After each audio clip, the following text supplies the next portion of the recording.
Serbisyong taus-pusong ihahatid sa ating mga kababayan. Serbisyong maaasahan anumang oras ninyong kailangan. Serbisyong abot kamay.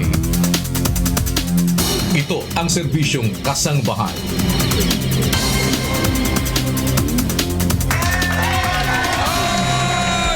Wala talaga, panis. Good afternoon. Magandang hapon. Nagbabalik. Mahina kasi. Parang ano talaga nalalambot pa rin.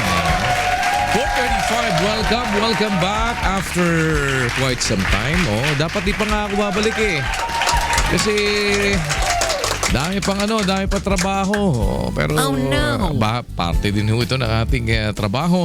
Kaya kailangan balik po tayo sa pagsiservisyo. Hindi naman nawawala yung serbisyo natin. Tuloy-tuloy naman ho yan. Kaya lang ako medyo kailangan mawala sa programa ng kaunti. Pero yung ating serbisyo publiko, tuloy-tuloy po yan. Ngayon ay araw na ho ng Monday at 26. Sweldo nyo ba?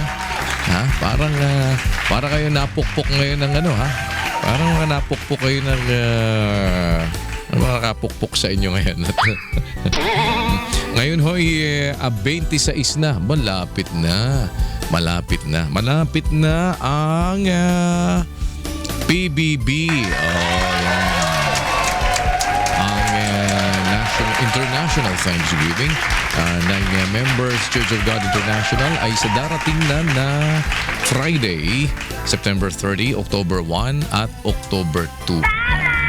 Good afternoon po sa inyong lahat. Sa bayan pa rin tayo napapanood sa UNTV at napapakinggan sa Radyo La Verdad 1350. Live din po tayo sa Facebook at sa ating untvweb.com. Pwede din po naman na kayo ay makapanood sa pamamagitan ng ating UNTV mobile application. Pwede nyong i-download kung wala pa kayo yung mga hindi pa nakakapag-download. Simpleng-simple lang yan. Hanapin nyo UNTV app. Mobile app. Yan, nasa Android at saka sa iOS. Libre naman ho yan, lambayad. Kaya lalo na kung nandun kayo sa mga bansa na kung ang country ninyo na kinaroroonan malakas ang internet. Yan, hindi kagaya sa Pilipinas. Dahil dito ho konsumisyon talaga ang internet. Pero ganda yan, pwede pa rin natin huyang magamit lalo na sa mga malalakas na ang internet na lugar. Pwede nyong mapanood ang UNTV kahit sa inyong mga mobile phones. Today kasama natin sa serbisyo si Attorney Mel Roque, nasa ating pong Law Center, at si Dr. Napoleon Borge. Yan, Dr. Nap Borge, isang internal medicine specialist. Kaya sa inyong mga legal and medical concerns, pwede po kayong magsadya. Nandito lang kami nasa 907 EDSA, UNTV Building, Barangay Philam, Quezon City. O pwede kayong phone sa amin, mag-phone call. Pwede kayong tumawag kung meron kayong gustong ikonsulta. At ayan ho ang ating mga numero, 442-6244, local 157. Of course, kahit po hindi oras ng ating programa, tuloy-tuloy pa rin naman yan. Yung ating pong UNTV Action Center, bukas ho yan, Monday to Friday, alas 8 pa lang po ng umaga hanggang alas 5 ng hapon, kahit wala pa yung ating program. Ang program natin nag-start naman 4:30 ng hapon hanggang 5:45. Pwede nyong tawagan ang ating mga linya ng telepono dito Monday to Friday, 442-6254. May sumasagot ba dyan? 442-6255, sigurado kayo at 442-6244, local 181. Baka kagaya yan ng kagaya yan ng kung minsan tumatawag ako, walang nasagot Ano ke? Sige. Tignan natin. Pagka hindi nyo inayos yan, di tayo makokontak. Diba? Bakit dito sa kabila Sabi mo kanina, meron to, diba? Ba't hindi lumilipat? Ayun, lumipat na. Ayun, lumipat na. Oo. Ayusin nyo pag hindi, tingnan natin kung ano meron. Ayan. Galing naman nun. Ayan. Ano yung parang buntot ng daga Pag di nyo inayos, lalabas ang buntot ng daga. Ayan Ayun Ang pirang buntot ng daga. Ayan Ay, nako. Ano ba yung pinaglalagay nyo na yan? Talaga meron pang ganun, no?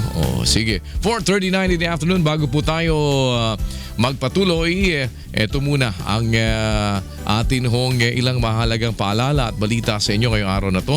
Simulan po natin yung inaanunsyo ng Land Transportation Franchising and Regulatory Board, yung LTFRB.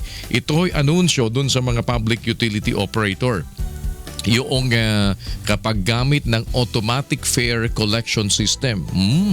Yan ho hindi na pera, kung hindi yan ay store value cards na po ang gagamitin ng mga pasahero. Kung nakikita ninyo pagka nasa Singapore ka, yung mga top cards na, tsaka sa Hong Kong meron ng ganyan. Pwede na yan sa pagbabayad ho sa jeep, bus, taxi, UV Express at iba pa pong kagaya ng ipinatutupad sa MRT at LRT.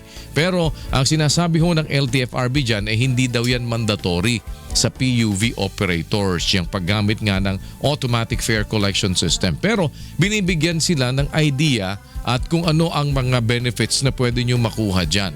Sinasabi nga ho ng ahensya, nasa 3 daw hanggang 4 na kumpanya sa Pilipinas itong nagpo-provide niyan yung automatic fare collection system.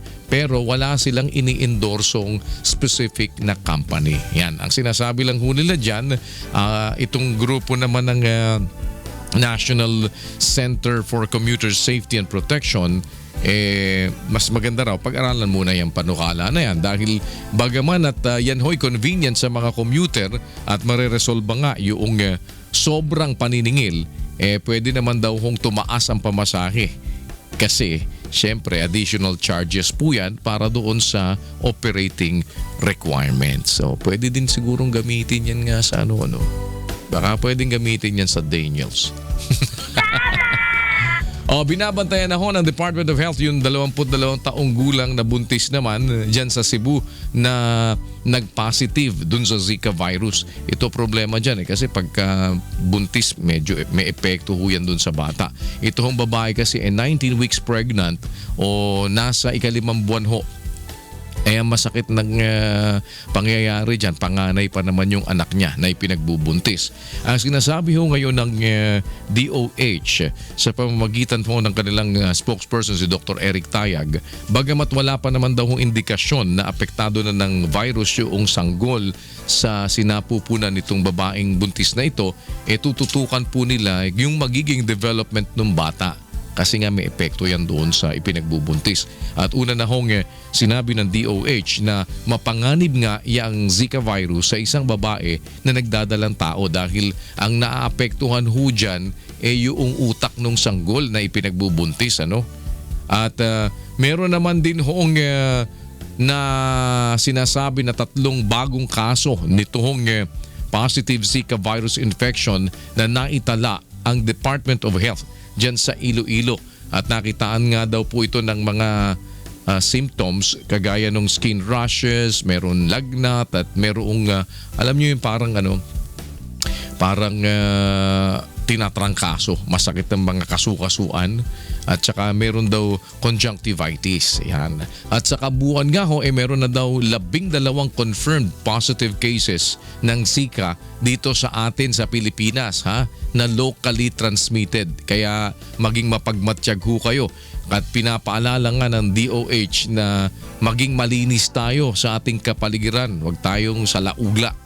Yan huwag kayo sa laula yan kasi pagka kayo sa laula magagalit si Bantay. Wala naman, di naman natunog.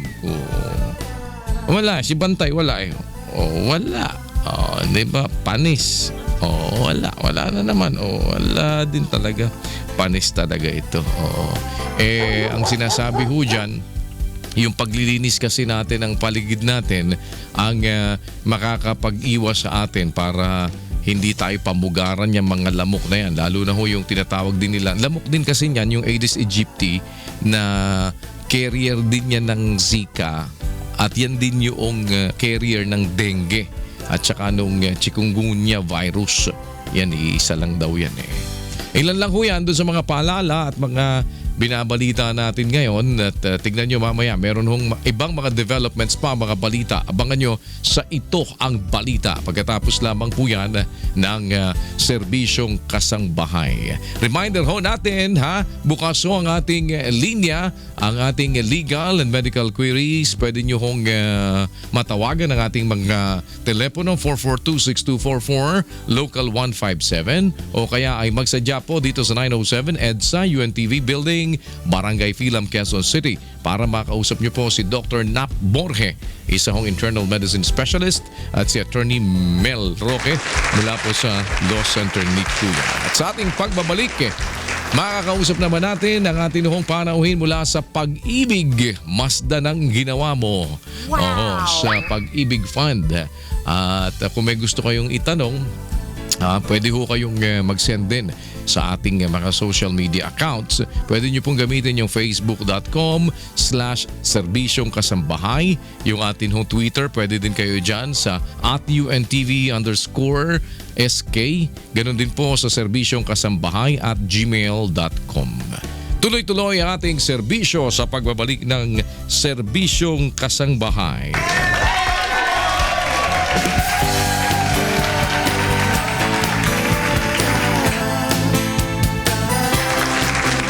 Balik po tayo sa ating pong serbisyong kasangbahay ngayong araw ng Monday. May ganun, no? May nakaway pa. Talaga nga naman. Kanina, wala yan eh.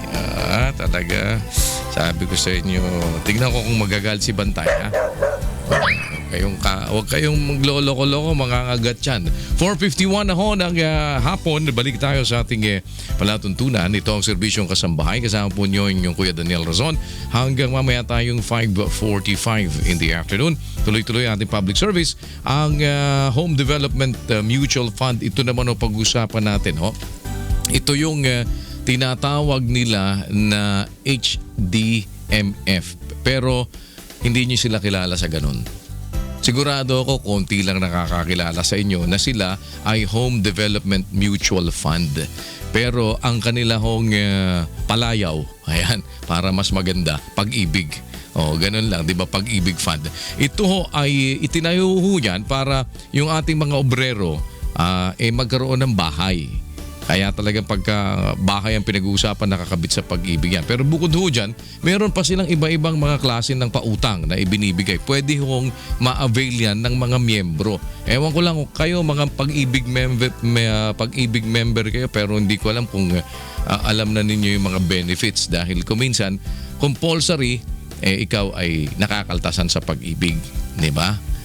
Talagang ganyan ang Pag-ibig diba? Ang Pag-ibig nakakakaltas talaga yan. Kamakailan lang meron naman daw itong pinapa-auction yata na 2,000 na mga foreclosed properties. Dami-dami yun mas mura yata pagka foreclosed Tanaw natin mamaya. Pero yun hong mga gusto nyo maintindihan dito sa sistema ng Pag-ibig Fund at kung paano kayo makakautang. Kaya lang ako, tinanong ko kasi, ayaw na akong pautangin ng 20 years Sabi niya siguro kung mga 20 years ago, pwede kayong umutang ng 20. Ngayon na kayo ay 60 na. Oh no! Magsi-senior citizen na kayo. Hindi na pwede. Ganun nga ba talaga yan? Alamin natin Kasama ho natin, eto, hindi tumatanda Sa bagay, nag-umpisa to bata pa. Siguro 13 years old na sa Pag-ibig na to. Isipin mo naman inabutan ko na to. Nasa Channel 4 ako, lumipat ako Channel 2, lumipat ako Channel 7, lumipat ako ng kung saan ako napapadpad Nasa Pag-ibig pa din. Matindi Pag-ibig nito. Kasama ho natin si Ginoong Florencio Len. Mas kilala sa Len Galang.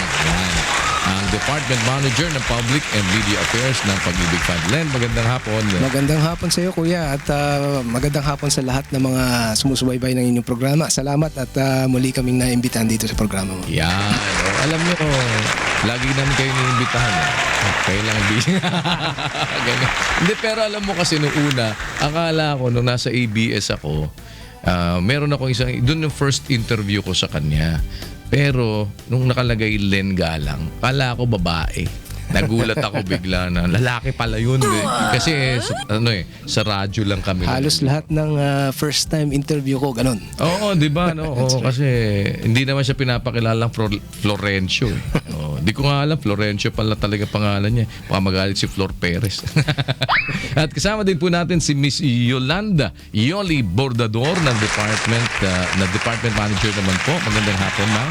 Magandang hapon po, Kuya Daniel, at magandang hapon din po sa lahat ng mga sumusuporta sa ating programang Serbisyong Kasambahay. Yan. Ituring yung programa ho ito, programa ninyo. Kasi talagang ang gusto natin dito, maitawid natin sa mga kababayan natin, yung hindi naiintindihan, especially with regard to the different services that we do. Sometimes yun ang nagiging problema. Alam niyo naman tayo mga Pilipino, minsan bumili ka cellphone, di mo binabasa yung manual, di ba? Kaya ang daming nasasayang na features, di mo nagagamit. Ganon din siguro nangyayari dun sa iba kapag pinag-uusapan yung iba-ibang agencies, may mga hindi sila naiintindihan about doon sa mga agencies na yun na pwede pala nilang makuha na serbisyo, no? Pero umpisahan natin sa pinaka-basic. Sa nalalaman ninyo, Ma'am Len at Ma'am Yoli, si Boss Len, ano ang karaniwan na napapansin ninyo sa tagal na ninyo sa media, sa public affairs tayo? Ano yung laging hindi pala nila alam? Pag nagugulat ka, hindi nyo pala alam yun. Miyembro kayo ng Pag-ibig. Yes, Len. Unang-una siguro, yung mga katanungan na anong nangyayari doon sa kanilang monthly deductions, no, sa contribution. May mga hindi po nakakaalam na yun po ay kanilang impok na pagdating ng panahon na maaring ibalik sa kanila yung na-impok na yun. Parang pwede withdrawin. Yes, i-withdraw po yan together with the employer counterpart na dahil sa tuwing sila'y maghuhulog kada buwan, ang kanilang employer, kung sila'y employed, ay nagbibigay din ng parte na katapat ng kanilang hulog sa Pag-ibig. Insofar as the 100 pesos is concerned. Taon-taon, kumikita yan, kuya, ng dividendo. Okay. Para may interest sa bangko, yes. no? Okay. In fact, nais nating ipaalam sa mga miyembro na yung dividendo na yan ay tax-free at natutuwa kaming ibalita na for the last 5 years po, no, ang average niyan ay hindi po bumababa ng 4%. So di hamak na ang inyong impok sa Pag-ibig Fund ay mas malaki ang kinikita kumpara kung ito ay naihulog sa regular savings account. Oo, pareho din ba yan, Ma'am Yoli, kung we-withdraw? Ganun pala naman sabihin ko, withdrawing ko na. Anytime ba pwede kong ma-withdraw yan? O paano bang nagiging sistema dyan? Okay, basically may mga purposes, no, or may reasons para ma-withdraw mo yung pera mo. Okay. Unang-una, kapag ikaw ay umabot na ng 240 monthly savings or 20 years. 240 years old. No, 240 monthly savings, that's equivalent to 20 years. 20 years. Considered as matured ang savings mo. Ibabalik po lahat ng iyong naimpok, yung personal share, kasama yung share employer share, okay. and then plus the dividends earned yearly. So that's one. That's what we call that maturity. Okay. Second, kung sakaling dumating ka na sa edad ng retirement, no? Ang mandatory retirement is age 65. We really return all your savings pagdating ng age na yon. However, may option ka to withdraw your savings at age 60. Maaari na po yan. So pag nag-60 ka na, pwede mo na i-withdraw yun? Yes, regardless po, kahit wala pa kung 20 years yung naihulog mo, let's say putol-putol, umabot ka sa age 60, maaari na pong makuha yan. And even if hindi ka pa nagre-retire? That's right. Basta that's right. 60 years old ka na. Ani, 2 taon na lang, pwede ka na. Ikatlong rason, no? Yun pong may mga kababayan tayo na nagma-migrate na, no? Permanently sa ibang bansa. Maaari na po nilang kunin yung kanilang so long as meron po silang mga documents fill out the documents to show that they are permanently residing abroad. Yes. So permanent resident ka pa lang abroad, pwede na. That's right. Kasi iba yung permanent resident kaysa sa ikaw ay citizen of other countries. Diba? Pagka ikaw ay PR ka sa isang country, you're still a Philippine passport holder ka pa rin. Yes. Diba? Pero PR ka. Like halimbawa, Singapore, PR ka doon, pero anytime pwede kang mawala yung pagka-PR mo. Yeah. So may mga requirements lang that they have to submit, no? Pagdating insofar as that is concerned. Okay. Another reason reason for withdrawal is kung yung permanent disability Okay? Yan yung mga pag naputulan ng dalawang kamay, dalawang pa, or nawalan ng nabulag, dalawang mata. Permanent disability is part of the reasons for withdrawal. And last po, yung pag namatay yung miyembro, na kung saan naman yung kanyang naihulog o yung kanyang savings ay ibibigay dun sa kanyang beneficiaries. Ayan, no. So nakikita na ninyo ha, para alam na ninyo yung lahat kung paano pwede nyong ma-withdraw.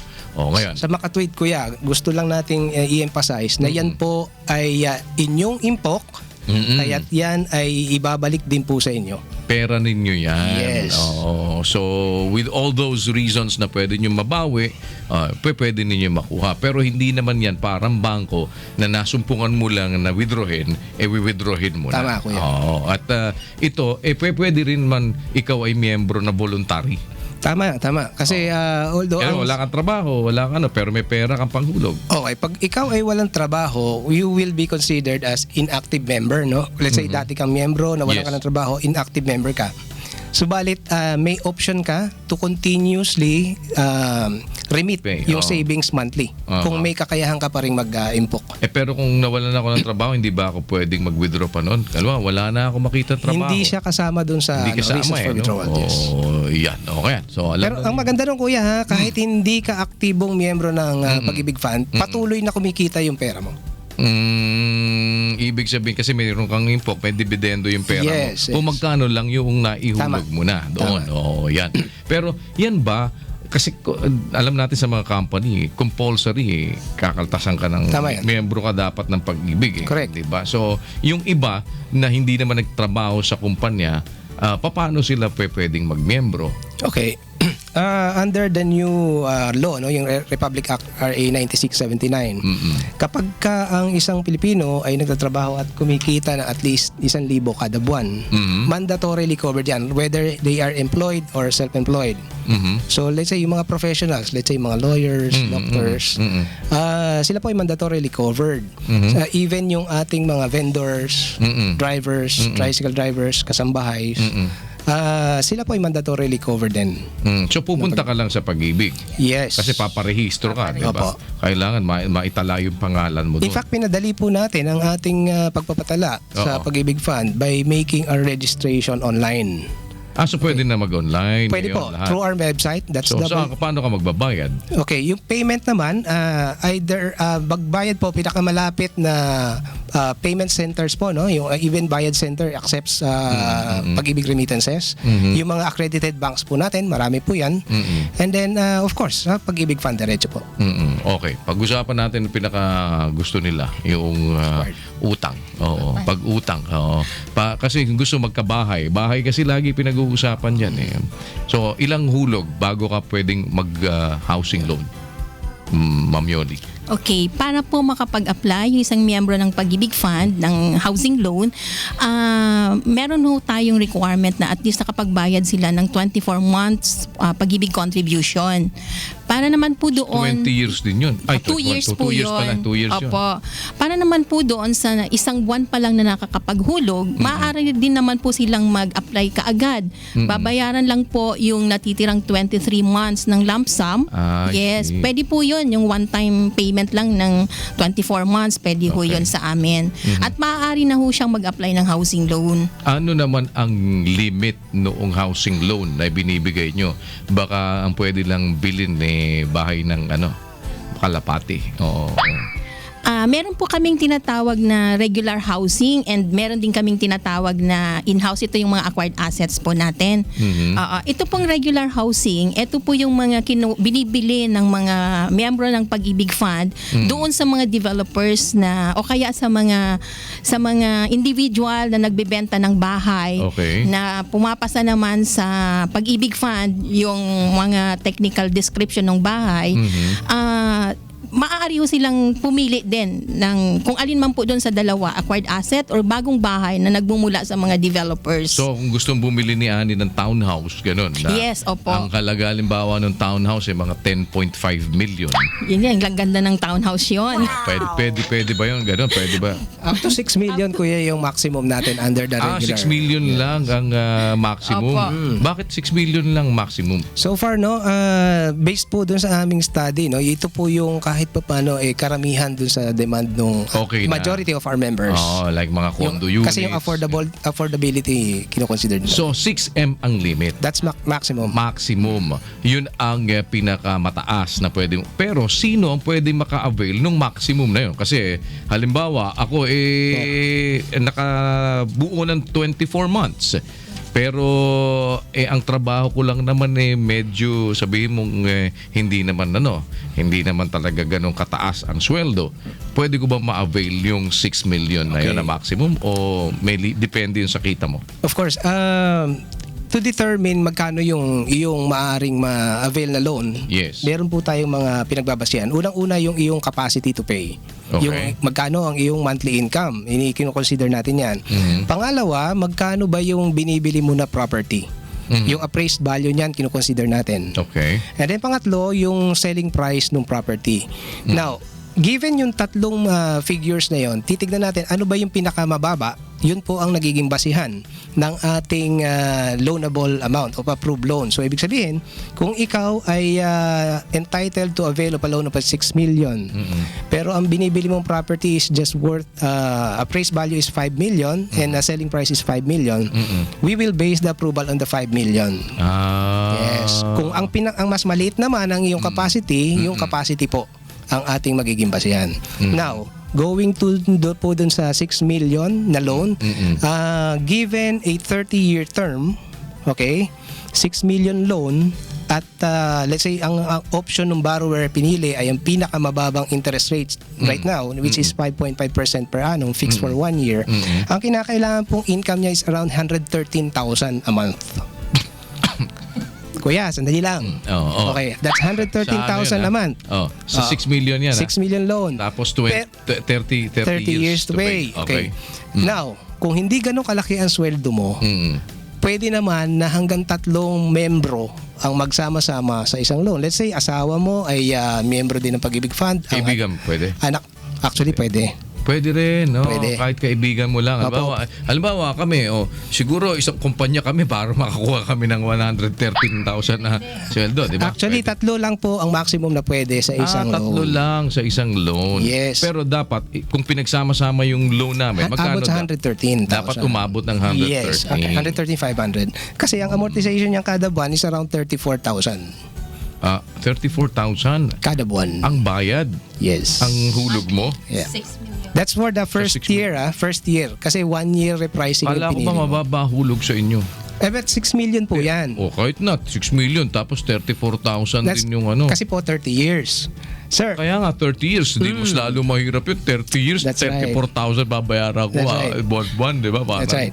Oo. Sir, pero kung ang meron tayong option po yan na halimbawa po, yung miyembro naman po ay mababa ang sweldo. Okay, meron tayong affordable housing na tinatawag.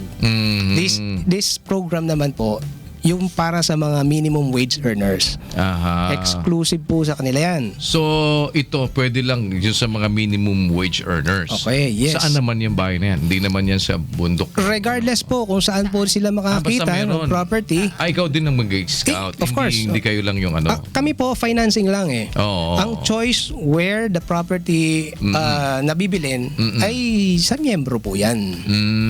Ayan, oh. So pwede pala kayo yung mababa lang. So ang maximum years naman ay 30 years. Kuya, Pero kasi ganun nga eh. Ako ayaw nyo nang payagan mag 30 years eh. okay. Oh. Paano malalaman kung pwede ka pa sa 30 years? Yan. Oh, yan. Maganda yan. Ani. Oo, sige. Okay. Since ang maximum natin is 30 years, kinakailangan by the end of the 30th year, dapat hindi lalampas sa age 70. So, ibig sabihin, Sabi ko si Ani. ibig sabihin po, lahat na pwedeng mag-maximize ng loan ay 40 years 40 old years below. old. Oh, pababa. 40. Kung 50 years old ka na, 20 maximum years. mo 20 years That's lang. right. May 20. Ani, meron ka pang nalalabing 2 taon. Kuya, So habang umiigsi, ganon. Yun lang ang nagiging That's right. allowable. Opo. So kung halimbawa 60 years old ka na, pwede ka pa rin. May solution dyan. Oh. Pag ang co-borrower mo is less than 40 years old, Pwede. kang co-borrower of a principal who is less than 40 years old, 30 years yung maximum nyo na loan term. I see. Pwede ka magsama ng mas bata. Tama. Ganun na lang gagawin mo. Ayan. Problema mo ngayon, pag namatay na ako, ikaw magbabayad ng utang ko. Mga ganun. May sagot din ako dyan, kuya. Paano? Yung portion, bawat borrower po ng Pag-ibig covered by an insurance. Okay. Okay, so ibig sabihin, kung magkano yung amount assigned to that particular borrower, kapag may nangyari sa borrower, namatay, yung portion ng kanyang utang, babayaran na insurance. Yes. So wala nang babayaran yung kanyang mga naulila o naiwanan. At least the portion of the... Yung portion niya. Pero yung co-borrower niya, babayad pa rin kung ano yung dapat niyang bayaran. Yes, yung remaining. Pero kung na-cover lahat, sa titulo na lang yung ating ibibigay. Kung single borrower yon at namatay yung borrower, supposedly considered fully paid po yung housing loan. I see. Yes. So kahit hindi pa ako tapos magbayad, Yes. namatay ako, yung titulo, ibigay nyo na sa mga maiulila ko. Yes. At Oo. kung ito ay updated, Oo. nung namatay yung miyembro, magkakaroon pa ho ng sukli. Ibig sabihin, may bibigay pa ho kaming pera doon sa mga naiwanan.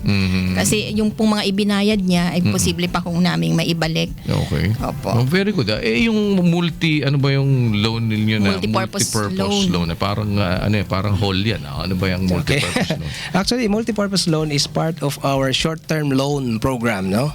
Which means it's payable in 2 years. So Maximum na yun. Yeah, it's different from housing loan kasi this is short-term. So kaya multipurpose loan, for whatever reason the borrower may need it, for whatever purpose they may need it, pwede sila mag-avail. Pwede po yan for medical reasons, pambili ng gamot, pagpapa-ospital, pwedeng pang-enroll ng mga anak. Bata. Yes, pwedeng if they want to travel, pwede po yan. So we will not ask actually. Pero what is the maximum loanable value?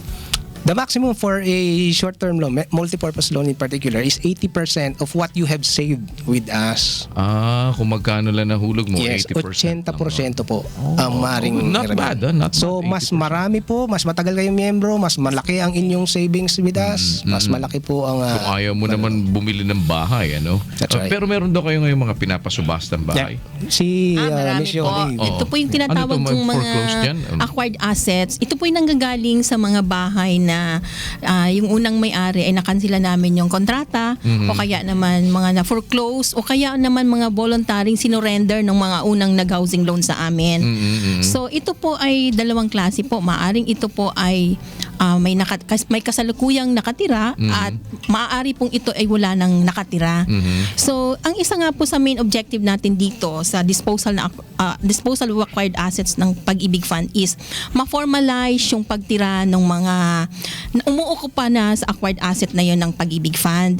So para naman po doon sa may mga nakatira, sila ang una-una muna naming binibigyan ng opportunity na bilhin nila ito sa Pag-ibig Fund. So maaaring itong mga nakatira ay maaaring ito yung former owners, maaaring ito ay mga napagbentahan ng rights, or maaaring napatira lang bigla doon sa bahay na iyon. So para naman maging legal yung kanilang pagtira, ino-offer namin ito sa kanila. So kung sino yung in possession. Yes. Okay. So kung sino man yung qualified na mag-apply sa Pag-ibig ng housing loan, ino-offer namin to sa kanila. Okay. At wala hong masyado ritong expenses, walang down payment. Oo, para naman po doon sa mga unoccupied, ito po ay dinadaan po namin sa tinatawag natin na una, may tinatawag tayong public auction or public bidding. So, ino-offer muna natin to sa public. Meron tayong 30 days na publication sa dyaryo para naman doon sa mga regions. Ito ay sa local newspaper lang normally yung aming publication. Then kasabay po nito yung malistahan na pwedeng pagpilian sa auction. Ang basis po natin ng minimum bid dito ay yung appraisal ng property. Ang appraisal naman po ay depende po sa present status ng property. So kung ano po yung sitwasyon ng property, ay doon po kami nagbabase ng minimum bid or selling price. Ito, merong sinasabi dito, kung gusto niyang bumili ng 20 units, doon sa sinusubasta nyo, pero isang tao lang ito na bibili. Pwede ba yun? Pwede po. Ano gagawin daw? So lahat naman po ay pwedeng bumili ng aming mga acquired properties through public auction or sasali lang po sa aming auction na ang detalye po nito at saka PETSA ay lagi po namin inilalathala sa aming website na www.pagibigfund.gov.ph. So bidding yan, ganun. Parang bibid ka, Ang interested highest bidder. Opo, ang interested bidder ay kailangan lang mag-prepare ng minimum na 10% na bid bond. 10% base doon sa kanyang bid offer. So ipiprepare niya po yun during the auction ay ibibigay niya po yun. So kung sino man ang may pinakamataas na offer, siya pa yung mananalo. Meron naman po kaming tinatawag kasi na aside from auction, after na walang makabili ng property sa auction, may tinatawag kaming negotiated sale. So ito yung patok na patok talaga sa amin. Ito yung binibenta na namin at discounted yung mga acquired asset. Okay. Mas maganda na yung Opo. time na negotiated. Opo. Kung wala kumuha ng property. Kung wala Opo. So para naman doon sa mga interesadong bumili ng cash, meron kaming binibigay na 30% discount. Oh, Yes. ba't hindi pa gawin 50? So 13 maximum 30 meron. maximum Cash. discount. Oh, Yes. Cash, oh. Meron din po kaming tinatawag na short-term installment. For 1 year, pwede niyang bayaran yung napili niyang acquired asset for 1 year into 12 equal month installment. Ang discount po nito is hanggang 20%. May discount Tapos, din po. Wala na interest yun, ano? Meron naman din pong Meron pa. interest rate. Sa ngayon po ay 12% pero wini-workout po namin na mapababaan po to. Then, ito po ang pinakamabenta sa lahat. Ito yung housing, through housing loan. Meron din pong discount to kahit through housing loan ng Pag-ibig Fund. Nagbibigay din po kami ng 10% discount kung ang napili niyang pamamaraan ng pagbayad is through Pag-ibig Housing Loan. So, ang requirement lang po nito is valid ID, fill upan lang po yung aming buyer's information sheet, 2 valid IDs at saka kung depende po sa kung saan siya nagtatrabaho yung aming requirements. So let's say kung ikaw ay government employee, ang requirement lang po namin, basic requirement is certificate of employment and compensation, income tax return, latest income tax return, and 1 month latest payslip. Yan. O yan, ito. Hindi daw ba napapaboran sa bidding nyo yung mga may kakilala na taga-Pag-ibig? Ayan, yan po ang sinisiguro po namin na talagang hindi po talaga, wala pong kaming gano'n na napapaboran. Kasi nga po, sealed Sealed po to eh. O, public auction po to na lahat po ng mga offer ay nilalagay po sa sobre at sinisilyado po ng mga bidders at tinuhulog po to sa bid box kung saan sa harap, binubuksan ho to sa harap ng mga taong nagpa-participate during the bidding. At sa harap din po to ng disposal committee kung saan kasama po namin ang representative ng Commission of Audit. Ayan, so ganun lang. Pero gaano katagal ang pagpo-process ng loan talaga ng isang gustong mag-loan sa inyo? Kasi halimbawa, kompleto naman ang requirements. How long will it take? Sa ngayon po ay umaabot pa ho kami ng 30 working days pero sinisiguro po namin na yung ini-improve din ho namin yung aming sistema na mapabilis pa to na mas maiksi pa kaysa sa 30 working days. Pero bago naman po kasi namin totally na i-take out yung isang housing loan application, kapag nakita namin na kompleto na yung mga dokumento na isinubmit ng ating buyer at may loan approval na rin sila, take out na lang yung ating inaantay. Nag-i-issue na po kami ng authority to move in sa buyer para ito'y kanilang nang maisaayos yung bahay at maumpisahan ng matirhan. Tsaka hindi naman ano yan pwede yan mga pre-owned. Yes. Lahat ng mga, kahit mga bahay. Kasi may nagtatanong kanina kung pwede yung pre-owned. Pwede yan. Basta, Pwede po. halimbawa, tao lang. Kaibigan mo, may benta sa'yo. Bahay niya. Pwede yun. Opo. Kuya, mabanggit ko lang dito sa disposition ng acquired assets natin, marami po para lang sa kalaman ng ating mga kababayan, marami po ang mga bidders natin at saka yung bumibili through negotiated sale. Marami po yung mga other working groups po diyan. May mga drivers, kasambahays. They can avail of that, especially na meron ho tayong affordable housing loan program na gaya ko nung sinabi ko kanina, exclusive for the minimum wage earners. Yes. Ang 450,000 loan for affordable housing program, ang amortization lang yan is 2,280 per month. Pero ang maximum lang noon na That's 450. 450,000. Kasi ang binibenta namin na properties, hindi pa nga umaabot ng 450 ang average eh. Talaga. Yes. Oh, okay. So marami ho sa kanila talaga ang interesadong Saan bumili sila ng pwede properties. mag-check niyan lahat? Nung parang makita ko, meron ba mga picture yan, ang mga para bang OLX ang dating, gano'n? Opo. Meron ba kayong mga gano'n, ma'am? Opo. Yung updated po na listahan ng aming mga available acquired assets ay amin pong ina-upload sa website ng Pag-ibig Fund. Ito po yung www.pagibigfund.gov.ph. Then makikita nyo po doon yung property finder at kung saan makikita nyo po yung detalyadong listahan ng mga available acquired assets. So, every Friday and Tuesday and Friday, ina-update ho namin to weekly. At hindi lang to yung mga properties na within National Capital Region or nearby provinces. Kasama rin po rito yung mga nasa probinsya, yung mga nasa regions. So, Luzon, Visayas, and Mindanao po. Wala pa ba kayong mga applications sa na Pag-ibig app, yung mga gano'n? Wala pa kayo para sa mobile? We are actually on the process of studying. Baka ma-procure namin yan by next year hopefully. Pero it's ongoing po yung aming process of acquiring an app. Yun hong developer. Halimbawa ako, gusto ko mag-develop ng isang subdivision. Ang gagawin ko halimbawa ay para maumpisahan ko yung development ko, ipi-pre-sell ko na.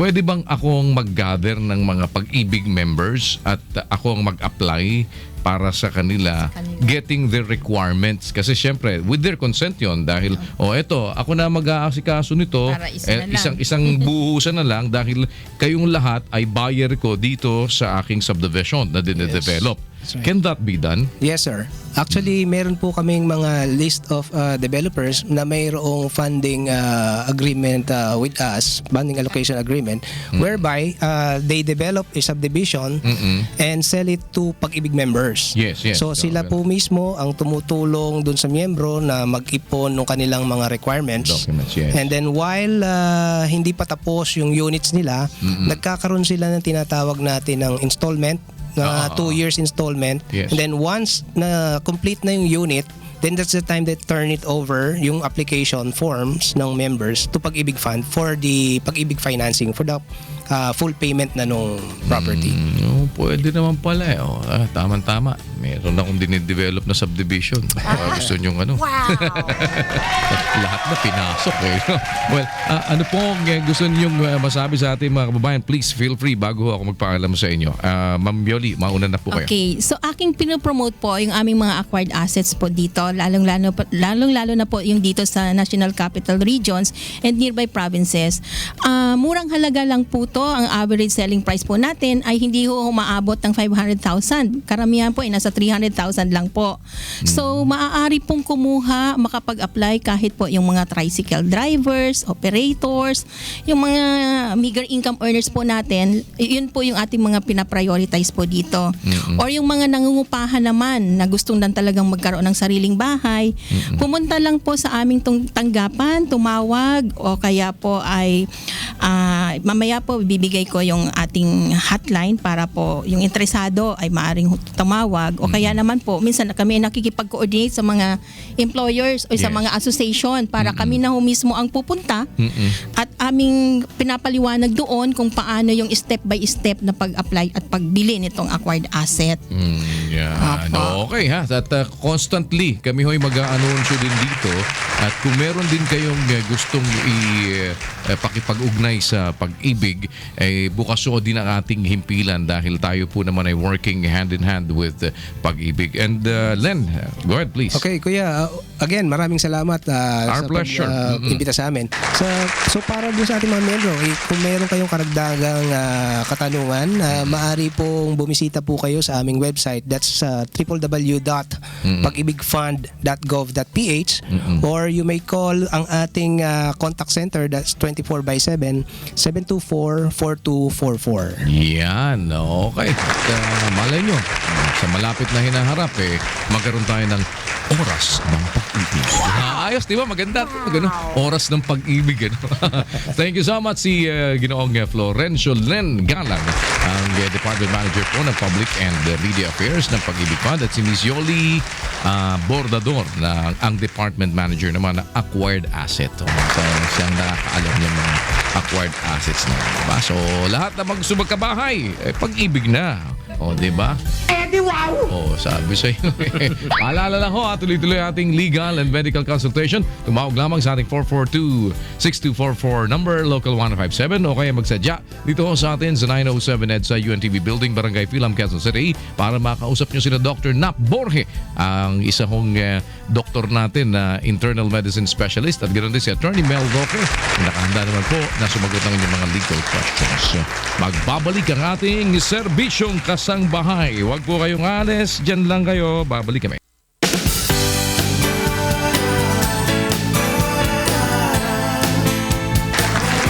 Balik tayo. Ito po ang serbisyong kasambahay, 5:29 in the afternoon, sa mga nagtatama ng relo, sa mga wala pang relo, sa mga hindi ho tumitingin sa relo. Oo. Paalala sa mga nagmamaneho, huwag kayong magte-text, huwag kayong mag-cellphone habang nagdadrive. Ha? Baka mamaya kayo ay mabangga. At isuot ang seatbelt. This point, babalitaan muna ho namin kayo ng isang proyekto ng ilang Rotarians para makapaglingkod sa mga nangangailangan sa atin hong Rotary in Action.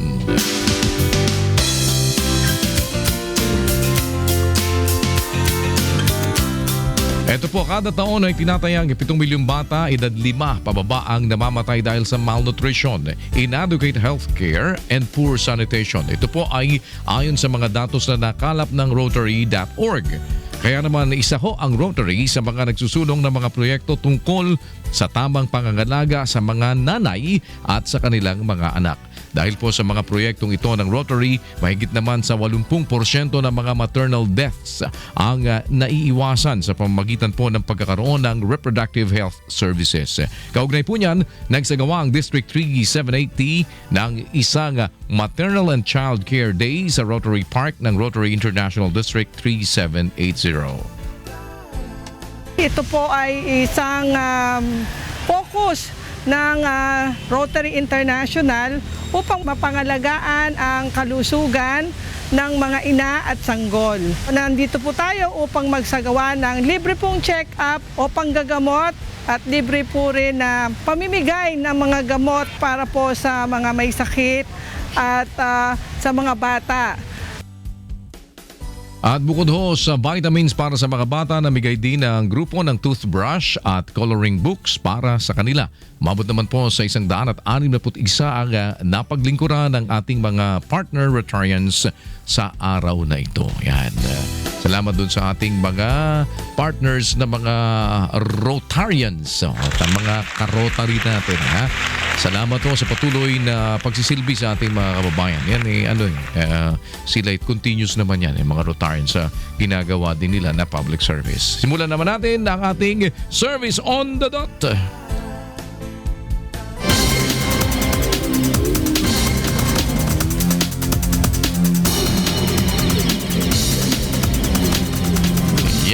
Tinatanong ni Jason Torrio kung pwede, kasi 2 years daw siyang nahinto dun sa pag-uulog niya sa pag-ibig. Kung pwede pa daw ba yun, active, pwede pa yan. Sabihin mo lang kay Annie, kung gusto mong umutang, pwede pa yan. Pwede yan, 2 years, di ba sinabi nga kanina ni Len, pwede pa rin yun. At tumutubo yun, batay doon sa naihulog na nila. Yan, 5:32, si Doy Masahiro, ang atin hong kasama dito. Ano ba ito? Kumbawa, konnichiwa. Konnichiwa. Oo. Pambihira. Wakaranay ni. No, domo. Domo arigato. Ne. Ayan. Ano ba? Paano ba sabihin yung ano pangalan mo? Onamaiwanan desu ka? Onamaiwanan desu ka? Onamaiwanan desu ka? Doy Masahiro desu. Doy Masahiro. Masahista. Kayo Nangano talaga, ka. kung ano-ano pinagtuturo nyo. Ano po ang may paglilingkod namin sa inyo? Nanay ka, tas kita yung sino. まあ僕の娘、my daughter, now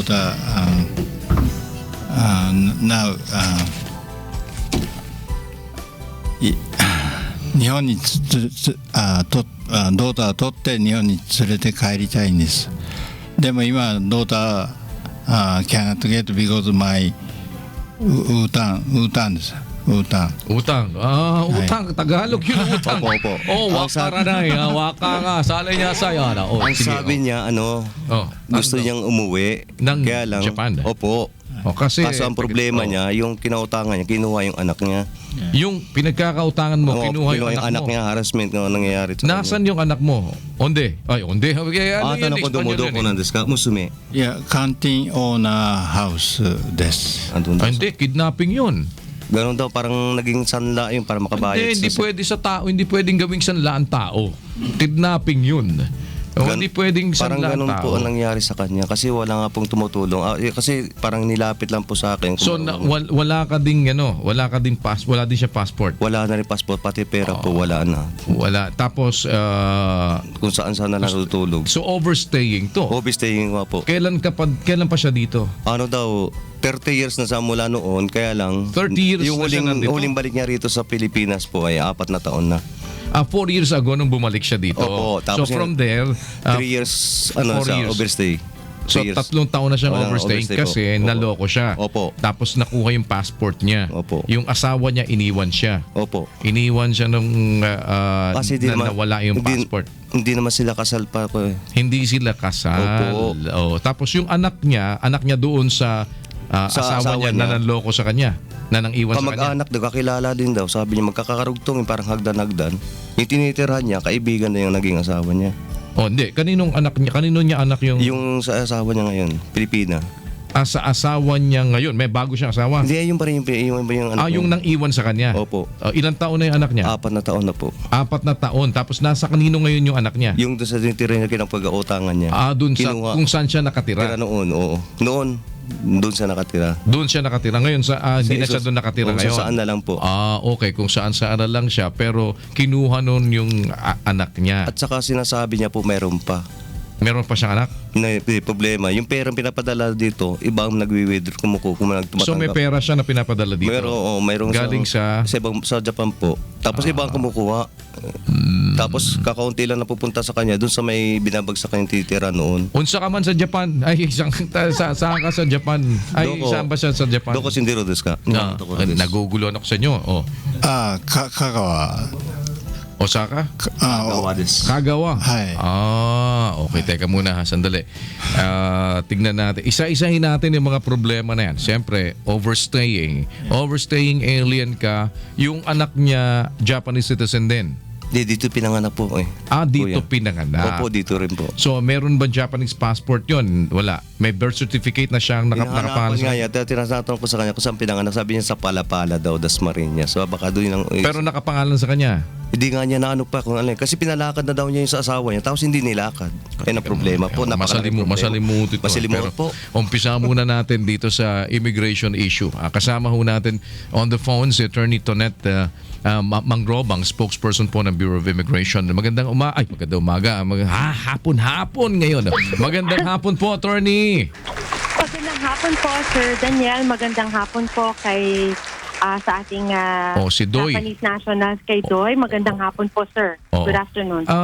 Attorney, makiusap lang po ako, maliwanagan lang kami. Sa ganito po, ano ang pwede naming maitulong at pwede pong maging ayuda from the Bureau of Immigration? Kasi apparently, nagkalokohan ito. Alam naman ninyo, may asawang Pilipina or things like that. Nawala, 4 years na siya nandito. Nawala yung passport, etc. And he wants to go back to Japan.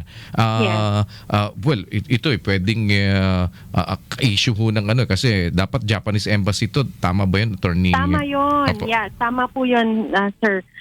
Una sa lahat, ang dapat po gawin ni Sir ay dumulog muna sa embahada niya para makahingi ng travel document or ma-reissuehan siya ng passport. Passport, yes. Oo. Because we need to ascertain the identity of the Japanese national because we have to check also yung kanyang arrival sa database namin. So the identity of our foreign national is very important to us. So yun po yung una sana niyang magawa.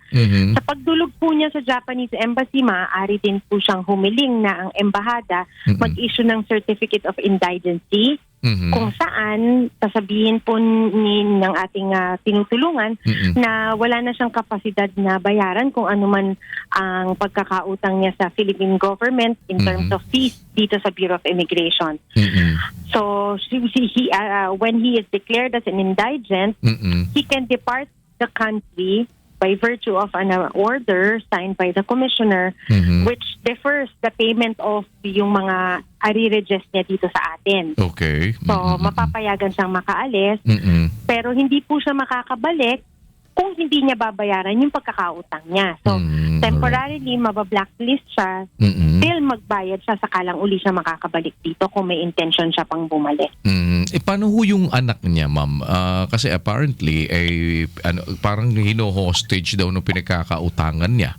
Ganun ang parang pampalitan. Although, of course, hindi lalabas na ganun dahil kasama nilang lumaki. Ganun. Parang lumaki din sa kanila. Kaya lang, may utang siya dun sa mga tinitira na yon. Ano bang magandang gawin sa ganun, attorney? Siguro po, tumulog muna siya sa barangay o sa police dahil po sa mga bagay na yan. Okay. Kung talagang kinuha yung anak niya, kung wala siyang pahintulot, maaari nga po itong pumasok bilang kidnapping or ano pang criminal offense na depende po sa kung tumingi siya ng tulong sa police or sa barangay na maaari siyang ayudahan pagdating sa issue na yan. Oh, well, attorney, ang gagawin muna ho namin, ayusin muna namin doon sa immigration problem siguro. Dadalhin muna namin to sa Japanese Embassy. Yes, Sir Daniel. Yeah. Yan, sige po. Attorney, maraming salamat po for enlightening us dahil alam namin sa mga ganitong issue ng immigration, you can give us the guidance kung ano talaga yung dapat na magawa. Maraming salamat po. Walang anuman. Maraming salamat sa pagkakataon. Thank you, Sir Daniel. Sige po. Si Attorney Tonette Mangrobang, spokesperson po ng Bureau of Immigration. So, yun muna ang gagawin natin, ha? So, Japanese Embassy muna tayo. Tama yung sinasabi ko sa inyo. Japanese Embassy. Tapos, guide natin siya, makakuha, and then tulungan natin siya with other problems na pwede nating magawa sa kanya. Pakisabi mo na lang sa kanya. Wakara. Taskiro da kara sai. Tulungan ka namin, ha? Nihon no embassy de kite. Boyato no UNTB media desu. Ilan taon ka na po? Ilan taon? Paano ba sabihin niyo ilan taon? Nansai. Ilan taon ka na? Sige ka. Nansai desu ka? 50 plus. Toshi wa nansai desu ka? 50 plus. 50 plus. 54 歳. Bruno ka Tagalog. Tagalog, marunong. Konti lang. Konti na ako, marunong ka na para pinahirapan mo pa ako. This country is very rocky. Talaga naman kayo. Ay, akala mo marunong ako ng Japanese. Alam ko yan, sushi. Diba? Sushi. Sushi, tempura. Tempura. Sushi. Sukiyaki. Moshi-moshi. Yan. Arigatou gozaimasu, ne? Yan. Sayonara. Sayonara. Talagang gulo talaga. Teka muna. Yan. Pakiasikaso na lang natin, ha? Tulungan ka namin, ha? Sige. Tulong ka namin. Arigato. Sige. Eto pa. Habol natin. Si Russell Palma ng San Bartolome, Quezon City. Tama ba to? Okay na ba to? Okay. Okay na? Okay. Russell, magandang hapon. Magandang hapon din po. Ano ba ang may pagsisilbi natin, Russell? Yung pong bayo ko po kasi nakakonfine siya ngayon sa General Hospital. So, kailangan po namin ng gamot, dugo po sa kanya. Kasi po, yung kanya pong bituka nagkaroon po ng butas. Tapos po yung pinakabituka po niya, meron pong siyang litid na pumutok po yung pinakaugat. So yung pong sinasalin sa kanyang dugo, inilalabas din po niya, dinudumi din po niya. Kaya po baliwala po yung pinapasok ng dugo sa kanya. Kaya po lumapit po kami dito para humingi po ng yun nga po dugo. Dugo. Dami nyo, no? Ito. Pasipsipan lahat ng dugo ito. Ayan. Sige po, ha? Teka muna at meron din tayong kausapin natin dun sa dito sa ating mga kasama sa members ng Church of God International, yung ating Blood Donor Society. Kasi alam din nyo man po na itatanong, sa awa ng Panginoon, tayo po ang highest blood donor din ng ilang taon na sunod-sunod. Ano? Dahil may quarterly tayong ginagawa na bloodletting. Eto muna si Gilbert Hakome. Gilbert, magandang hapon. Good afternoon po, Kuya. May refer ako, ha. Tulungan natin para mabigyan sila ng dugo dahil kailangan nung kanyang bayaw. Napakabait naman na hipag nito. Talagang nasa na yung kapatid mo na asawa ng bayaw mo? Bali po yung asawa ko po, kapatid po siya, yung naka-confine ngayon. Okay. Sige. Gilbert?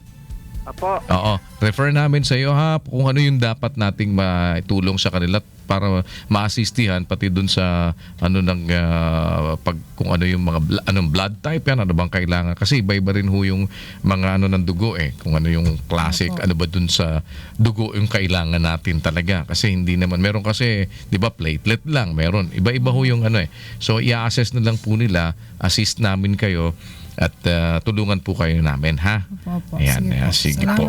Nasaan pong lugar nga ulit? Anong Nasa hospital? General Hospital po sa Quezon City. Okay. Sige po. At loobin po ng Panginoon ma-assistihan natin doon sa inyong pangangailangan. Pati na ho yung iba siguro mga medical concerns. Hindi lang yung dugo. Ani, ha? Salamat po. Salamat din po. Pasalamat tayo sa Panginoon at meron tayong mabuting pagkakataon na tayo ay makabahagi at maging maliit na kasangkapan ng kanyang kabutihan. Bueno, ano na tayo? Boundary na tayo? Boundary na muna tayo dahil naghihintay na yung mga magbabalita. Pansamantala po ay papaalam muna kami at loloobin ng Panginoon bukas. Salo-salo tayo 4:30 to 5:45. Huwag kayong makalimot na maghanda para sa darating na pasalamat ng buong bayan, ang ating International Thanksgiving.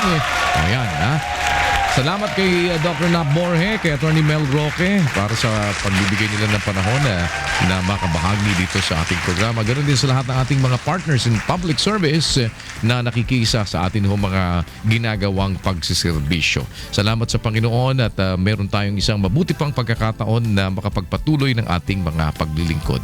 Kagaya ng aming laging sinasabi, kami ay maliit lamang naman na kasangkapan at pinagpapasalamat natin sa Panginoon na tayo ay maging kumbaga maliit na conduit nung kanyang kabutihan para sa ating mga kapwa-tao. At mananatili po na sa Diyos ang lahat ng karangalan at kapurihan. Hayaan nyo na kayo po ay aming mapaglingkuran, anuman ang inyong kulay, anuman ang inyong relihiyon, anuman hong sektor o kalagayan ninyo sa buhay. Dahil iba po ang serbisyo kapag ito ay serbisyong kasangbahay.